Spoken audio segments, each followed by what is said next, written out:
What up, what up, what up? Happy Thursday to you. I'm hoping that you guys are having a fantastic day. We are still trying to figure out who our president is, and we're counting votes, counting ballots, counting all that kind of stuff. So I'm sure you're on the edge of your seat just like I am and everybody else. But want to talk to you today about something that I've been talking about is Patrick Lencioni's assessment about humble, hungry, smart, and finding out if you are an ideal team player or if you have ideal team players on your team. And so how to develop that, how to get better, how to identify it, all these things. And so I want to do a 3-part series and walk through each of those core elements and kind of talk through what they are, how to get better at them, and how to grow and to identify if that maybe is a strength for you or maybe a weakness for you, because again, the idea here is that we get better at all 3 of those. That's the ideal, and so that we're not just super strong at one and then weak at the others, or weak at one, but that we're strong in all 3 areas, that we are humble, we are smart, and we are humble, hungry, and smart. Sorry. And so we want to be focused on all 3 of those. So Patrick Lencioni, he says this. He says, what makes humble, hungry, and smart powerful and unique is not the individual attributes themselves, but rather the required combination of all 3. If even one is missing in a team member, teamwork becomes significantly more difficult and sometimes not possible. And so what he's saying there is that ideal teams and team players need to have all 3 of these. They need to be humble, they need to be hungry, and they need to be smart. We gotta have all 3 of those in order to really effectively move as a team. And so I want to ask a question here. Is what is the difference between humble and confident? What is the difference between being humble and confident? All right. And so what do you guys think that is? What do you think the difference is between being humble and being confident? Because I think sometimes we look at really confident people and we say, man, they're not humble. Or we look at really humble people and saying, man, they're not very confident. So what is the difference? How you can tell? So let me read you what Patrick Lencioni says about humble. He says the ideal team players are humble. They lack excessive ego and concern about status. Humble people are quick to point out the contributions of others and slow to seek attention for themselves. They share credit, emphasize team over self, and define success collectively rather than individually. So why do I think it's so hard to be humble? Okay.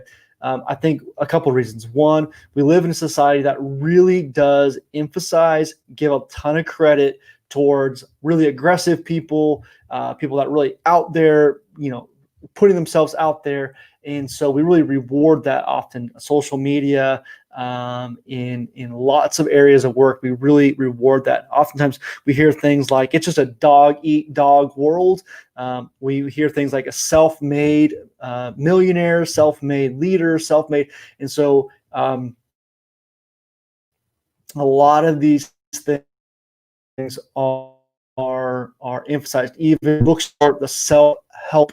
So a lot of this stuff is about self, and you got to look out for yourself. People that look other people, focus on them. So this assessment that you can ideal player, you can take the assessment, but let me give you some ideas to see you where you land on this humble scale. All right. So grade yourself. Is this rarely? Is this sometimes? Or is this usually? Is this statement that I'm about to read, is that rarely happen? Is that sometimes happen? Is that usually happen? Okay. So one is I easily admit my mistakes. Rarely, sometimes, often. All right. Or usually, sorry. Some, usually. All right. So admit my own mistakes. Number 2, I am willing to take on low-level work for the good of the team. Rarely, sometimes, usually. All right. I gladly share credit for the team's accomplishments. Is that rare for you? Is that usual for you? I readily acknowledge my own weaknesses. Again, rare, usual, sometimes. I compliment or praise the team without hesitation. All right. So not just your own, like, oh man, I did great and thank you for the team, but the whole team did great, right? I offer and accept apologies graciously. I offer them and I accept graciously. Right. So greater than that, is that rare for you? Is that sometimes? Is that usual for you? Great stuff on those things right here. Okay. So here's a couple questions that you could ask yourself, or you could even ask your team and listen for their answers. One here is, what is the most important accomplishment in your career? What is the most important accomplishment? Now, are you answers with I've done this, I did this, I accomplished, or is that a we? I could or is that the way you express it, or is it all the things that I did? Okay, here's another one. How do you handle apologies with giving and accepting them? How do you handle apologies, right? Is that easy for you? Is it hard for you? Does it take a long time for you to apologize? Do you kind of apologize, but then qualify it? Well, no, this is really what happened, or but is it really, are you quick? Does it take you a long time? Is it hard? Just like, is it gut wrenching for you? All right, here's the question for you. Describe your current team. What do you like and dislike about them? Right? Okay. Do you understand your team? Do you just like totally bad team? Are you aware of your team, or is it just really about, without me, my team couldn't do anything, right? It's all about me. There is no team. Okay. So ask yourself, how would you describe your team? Dislikes and likes. Okay. So I asked a question earlier. What is the difference between humble and confident? And I think part of it is that it takes confidence to be humble. I think that it really takes a lot of confidence to actually be humble, because when you're confident in yourself, confident in your abilities, you can easily give credit away. You can easily admit your weaknesses because you're confident in who you are. You're confident in your skills. So it's easy to acknowledge the team. It's easy to give credit away. But when you lack confidence, a lot of times you want to take it to try and build yourself up and to make yourself look even better than you are. So I think it takes confidence to be humble. Okay, so let me read you this. This is Forbes 13 habits of humble people. So 13 habits of humble people. Now, before I read this, as you're listening, I would just ask you to maybe start reverse engineering this, right? So if these are habits of humble people, do I have these? Or would these describe me? Would people describe me this way? And if not, you can work on this. So one is, they're situationally aware. So they're in the moment. They're thinking of other people. They're learning. They're listening. They're not just out there somewhere else. So they're in the moment. They're situationally aware. They're focused on learning. They're focused on the people around them and what's happening. Number two is they retain relationships. People that are humble tend to have less employee turnover because people like working with people that acknowledge their work and acknowledge their team, and they're not just always meant they're the best person, right? Number three is they make difficult decisions with ease. And this is often because they're thinking about the bigger picture and not just how does this affect me. They don't have to process every decision about, man, what's the best thing for me, but and what's the best thing for the team, and how does this affect other people? And so they can make decisions without ease and not just try to win their way over to get it to turn to be better for them. Number four, they look out for others first. They look out for others first. Number five is they listen well. Number six is they're curious. So they ask questions and then they listen well and they put others first. Number seven is they speak their minds, because humble people are okay with being wrong. And so they're able to speak their mind and allow for there to be feedback about that. And yeah, right, I might be right. Number eight is they take their time to say thank you. Number nine is they have an ambitious, they have an abundance mentality.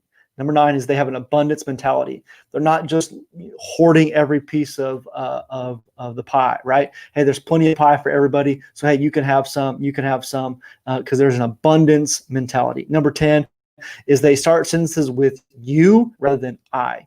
So they start with we, with you, and not just I. Number 11 is they accept feedback.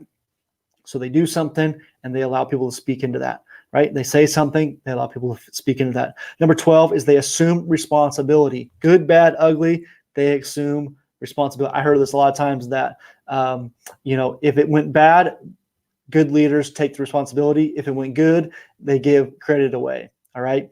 Number 13 is they ask people for help. Humble people ask people for help. Okay, so how do you grow in your humility?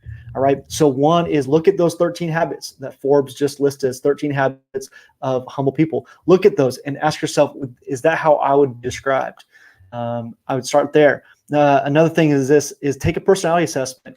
There's a lot of personality assessments, Enneagram, DISC, all that will show you that there's some personality types that are just going to struggle a little bit more with humility than others, right? And a lot of times when you read the reports or you learn about that assessment, that they'll actually give you tips on how to specifically grow in humility according to your own personality type. So I'd encourage you to have somebody coach you through that. Read through reports, read some books about personality, and learn about that. Another thing is set some goals specifically towards growing in humility, right? If you want to be an ideal team player, which hopefully you are, you want to get better at this, set some goals. So I'm going to talk about myself less. I'm going to consciously listen while I'm talking to people and say, man, I talk myself too much. And then I'm going to stop. And I'm right. I'm going to ask questions, and I'm actually going to listen intently. Oftentimes, I think we ask questions, but we don't really care about the response. So I'm going to ask questions, actually listen deeply. I'm going to intentionally find ways to celebrate the team and to acknowledge the team. All right, here's another one: is to ask for feedback from your peers and from your supervisors. Hey, give me some feedback. Not just wait for it, but I'm going to seek it out. I'm actually going to look for it, right? Here's another one. Maybe you can do this even right now, is to get out a piece of paper, get out your notes app, and write down some people that you would view as humble, that exemplify this core value or this element of what it means to be an ideal player. Write down somebody who you feel like exemplifies being humble. What do they do? How do they talk? What do they talk about? Do they ask a lot of questions? What kind of questions? So kind of begin to look at them, study them. So what are they doing that makes them come across as humble? And then begin to do those things. Emulate them, right? It might be weird, it might be a little uncomfortable at first, but you begin to emulate it and become natural over time. Okay, another one of this is do something generous and remain totally anonymous. Do something kind, do something generous, give some money away, and be completely anonymous. Don't tell anybody about it. All right. Another one is thank God for the things you already have. Be gracious, be thankful for what you already have. Oftentimes, humble people are always looking for the next thing. I got to have more. I got to have more. I got to have more. I got to have more. Right. But humble people are very confident and thankful for the things that they have, not just looking for the next thing. And another is spend time focusing in on the present and not just the future. Right. Be thankful for your team that you have. In the moment when you're with your team, with your family, be in the moment. Humble people are going to be in the moment and not just thinking about what's next, but be in the moment. Be currently present, asking questions, listening, being thankful. Be in the moment right now. So, and you can take this assessment. You can get some more information in the link below, which is renewedleadership.org/idealplayer. You can take the assessment, see where you're at. Are you strong in these? Are you weak in one of these? Are you kind of in the middle in all of these? Where are you? You can have your team take it. Have multiple people on your team take it. Would love to talk to you personally about that, set up some strategies for growth as an individual, or set up a strategy for growth as a team. But I think all of us want to be an I-team player. But how do we know if we are? Well, here's a way to know kind of where you sit. And I'll just tell you this honestly. When I took this assessment, it is super obvious to answer the question the way that you think that it should go, right? But I would encourage you to really take it deeply and say, okay, I'm going to be honest, and so that I can grow in this area. Guys, hopefully this video has been helpful, and I look forward to seeing you guys again.